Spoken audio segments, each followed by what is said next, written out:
Hello hi అందరికీ నమస్కారం. అందరూ ఎలా ఉన్నారండి? బాగున్నారా? ఇవాళ అయితే ఒక మంచి వీడియోతో మీ ముందుకొచ్చేసాను. దేవీ నవరాత్రులైతే మొదలయ్యాయి గదండీ! అలాగే నిన్న అమావాస్య. ఈరోజైతే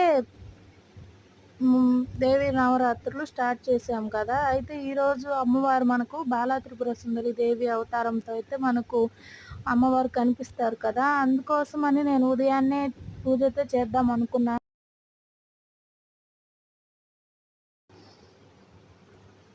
పూజ అయితే చేద్దామని అనుకున్నాను. బట్ నాకైతే ఉదయం కుదరలేదు. అందుకోసమే నేనైతే ఈవినింగ్ అయితే చేద్దామనుకోని ఈవినింగ్ అంతా పని అయితే చేసుకున్నానండి. ఇంట్లో పని, ఇల్లు, వాకిలి అన్ని పనులు అన్నీ శుభ్రం చేసేసుకొని తర్వాత అయితే నేను పటాలు అన్నీ తుడిచేసుకొని దీపారాధన అయితే చేశాను. దీపారాధన చేసిన తర్వాత నేను నైవేద్యం అయితే చేస్తున్నాను. అయితే నైవేద్యం చేసి అవి పెడదామని అనుకున్నాను.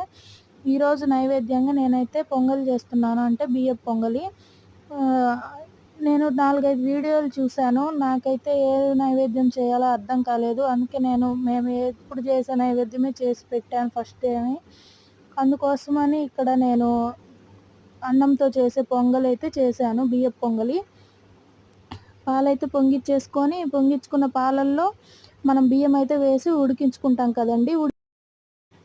ఉడికించుకున్న బియ్యంలో మనం తర్వాత అన్నం అంతా మెత్తగా అయిపోవాలి. అంటే మనం మామూలు బియ్యంలా కాకుండా చాలా మెత్తగా ఉడికించుకోవాలి. ఉడికించుకున్న దాంట్లో అయితే మనము బెల్లం అయితే వేసుకొని ఇంకొంచెం సేపు ఉడికించుకుంటాము. ఇక్కడైతే నేను పెసరపప్పు అండ్ బెల్లం పానకం కూడా పెట్టానండి. ఒక పెద్దావిడైతే చెప్పారు బెల్లం పానకము అండ్ వడపప్పు కూడా పెట్టమని. అందుకోసమైతే వడపప్పు, పానకం కూడా పెట్టాను.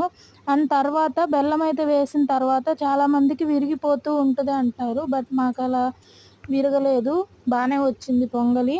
అండ్ తర్వాత ఇందులో ఒక క్లిప్ అయితే మిస్ అయిపోయిందండి. నెయ్యి యేసుకొని నెయ్యిలో మనం ఎండు కొబ్బరి, బాదం పప్పు, జీడిపప్పు, కిస్మిస్ అయితే వేయించేసుకొని యేసుకుంటాము.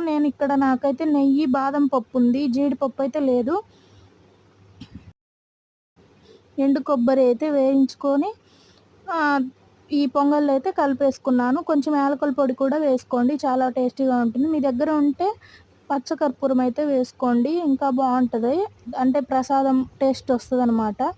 ఓకేనా ఫ్రెండ్స్, ఇదైతే వీడియో మీకు గనుక నచ్చినట్లయితే మన ఛానల్ని సబ్స్క్రైబ్ అయితే చేసుకోండి. చాలామంది చూస్తున్నారు కానీ సబ్స్క్రైబ్ అయితే చేసుకోవట్లేదు. Please friends, bye.